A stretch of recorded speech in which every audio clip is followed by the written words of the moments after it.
بسم اللہ الرحمن الرحیم۔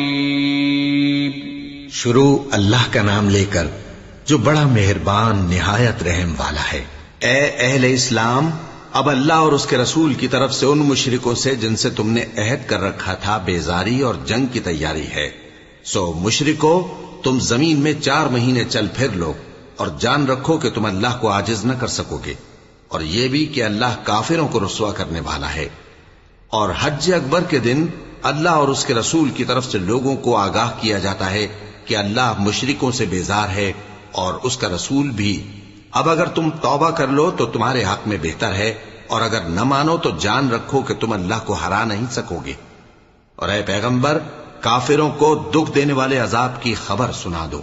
البتہ جن مشرکوں کے ساتھ تم نے عہد کیا ہو اور انہوں نے تمہارا کسی طرح کا قصور نہ کیا ہو اور نہ تمہارے مقابلے میں کسی کی مدد کی ہو، تو جس مدت تک ان کے ساتھ عہد کیا ہو اسے پورا کرو، کہ اللہ پرہیزگاروں کو دوست رکھتا ہے۔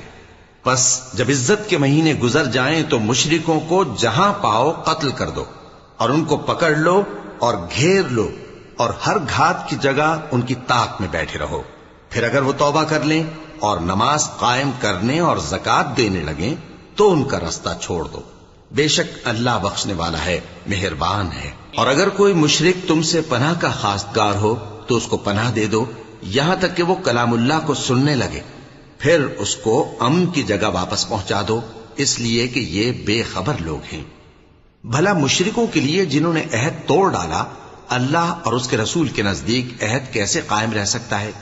ہاں، جن لوگوں کے ساتھ تم نے مسجد حرام یعنی خانہ کعبہ کے نزدیک عہد کیا ہے، اگر وہ اپنے عہد پر قائم رہیں تو تم ان باتوں کو قبول نہیں کرتے، اور ان میں اکثر نافرمان ہیں۔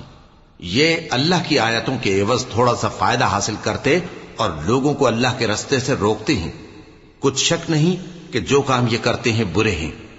یہ لوگ کسی مومن کے حق میں نہ تو رشتہ داری کا پاس کرتے ہیں نہ عہد کا، اور یہ حد سے تجاوز کرنے والے ہیں۔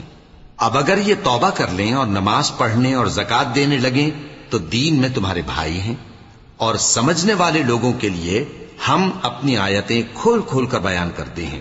اور اگر عہد کرنے کے بعد اپنی قسموں کو توڑ ڈالیں اور تمہارے دین میں طعنہ زنی کرنے لگے تو ان کفر کے پیشواؤں سے جنگ کرو، ان کی قسموں کا کچھ اعتبار نہیں ہے، عجب نہیں کہ اپنی حرکات سے باز آ جائیں۔ بھلا تم ایسے لوگوں سے کیوں نہ لڑو جنہوں نے اپنی قسموں کو توڑ ڈالا اور پیغمبر کو وطن سے نکالنے کا ارادہ کر لیا، اور انہوں نے تم سے عہد شکنی کی ابتدا کی۔ کیا تم ایسے لوگوں سے ڈرتے ہو؟ سو ڈرنے کے لائق تو اللہ ہے اگر تم ایمان والے ہو۔ ان سے خوب لڑو، اللہ ان کو تمہارے ہاتھوں سے عذاب میں ڈالے گا اور انہیں رسوا کرے گا، اور تم کو ان پر غلبہ دے گا، اور مومن لوگوں کے سینوں کو شفا بخشے گا، اور ان کے دلوں سے غصہ دور کرے گا، اور اللہ جس پر چاہے گا توجہ فرمائے گا، اور اللہ سب کچھ جانتا ہے، حکمت والا ہے۔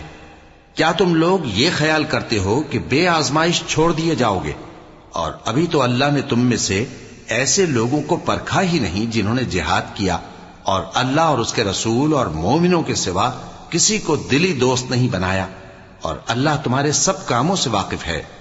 مشرکوں کا کام نہیں کہ اللہ کی مسجدوں کو آباد کریں جبکہ وہ اپنے آپ پر کفر کی گواہی دے رہی ہوں۔ ان لوگوں کے سب اعمال بیکار ہیں اور وہ ہمیشہ دوزخ میں رہیں گے۔ اللہ کی مسجدوں کو تو وہ لوگ آباد کرتے ہیں جو اللہ پر اور روز قیامت پر ایمان لاتے اور نماز پڑھتے اور زکوٰۃ دیتی ہیں، اور اللہ کے سوا کسی سے نہیں ڈرتے۔ یہی لوگ امید ہے کہ ہدایت یافتہ لوگوں میں سے ہوں۔ کیا تم نے حاجیوں کو پانی پلانا اور مسجد حرام یعنی خانہ کعبہ کو آباد کرنا اس شخص کے اعمال جیسا خیال کیا ہے جو اللہ اور روز آخر پر ایمان رکھتا ہے اور اللہ کی راہ میں جہاد کرتا ہے؟ یہ لوگ اللہ کے نزدیک برابر نہیں ہیں، اور اللہ ظالم لوگوں کو ہدایت نہیں دیا کرتا۔ جو لوگ ایمان لائے اور وطن چھوڑ گئے اور اللہ کی راہ میں مال اور جان سے جہاد کرتے رہے، اللہ کے ہاں ان کے درجات بہت